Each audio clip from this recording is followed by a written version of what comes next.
Hey Travis family, I want to say a quick word of thanks for all of you guys who were praying for us yesterday.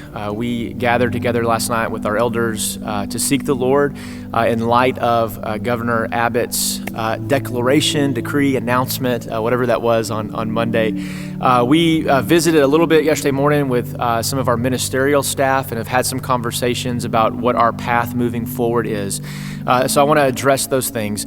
One, we prefer as elders and staff have come to the conclusion that we would like a slow re-entry back into the church. And so what we've agreed upon is that we are going to work towards the date of Sunday, June the 7th, for the first time that we will gather once again here on this campus. One of the big drivers for that reason was we are aware of the various data points within Fort Worth where they are saying that COVID is supposed to peak here in Fort Worth around mid-May, and then hopefully we're going to see a decline in the virus here in our city. And so we think it's prudent, we think it's best to wait until after we've sort of peaked out to then begin a process to reopen again, certainly in a different way, but we think June the 7th is a reasonable accommodation for all that's going on.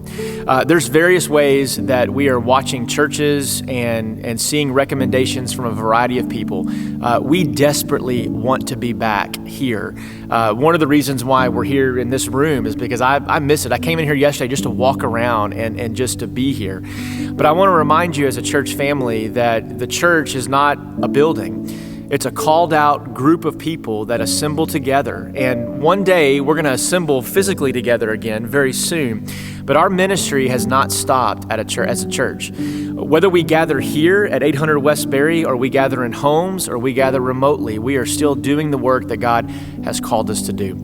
We want June 7th to be a time where we prepare for that, and 3 to 4 weeks from today until that day we reopen. It gives us time as a staff to be thoughtful in how we begin to integrate things back, what we do with pews and greeters and bulletins and all the things that we want to do our part to ensure that we are keeping you as safe as humanly possible and under the Lord's wisdom to prepare for your return.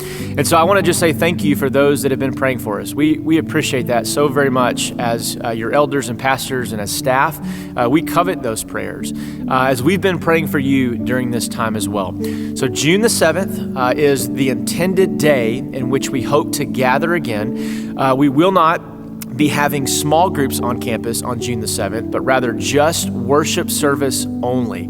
And that's how it'll be for the time being until we slowly begin to reintegrate and to see what happens with all this stuff that is going on. There'll be some communication and some meetings set up in the following weeks with Sunday school leadership, everybody on a Zoom call, meeting and gathering and answering questions. There's a survey that hit your email box this morning, and we would encourage you to participate in that survey and give us some feedback as well. But until then, we want to give you a little bit of hope that we think that June 7th is perhaps today an appropriate day to move towards where we begin to gather again once again. At some point, we have to reopen. And the reality is that churches and businesses are going to reopen possibly without a vaccine. And so as we begin to prepare, we want to apply the very best wisdom, and we want to be cautious, and we want to be thoughtful, and we want to make sure that we are doing our very best to ensure your safety under the Lord's providence. So we love you. We ask you to continue to pray for us and to continue to pray for wisdom and to pray for our city and all the folks that have been affected so far by all that's going on. So June the 7th, that's the day to mark on your calendar. And we hope that you plan on being there with us, and we hope that God's best for you during this time. God bless.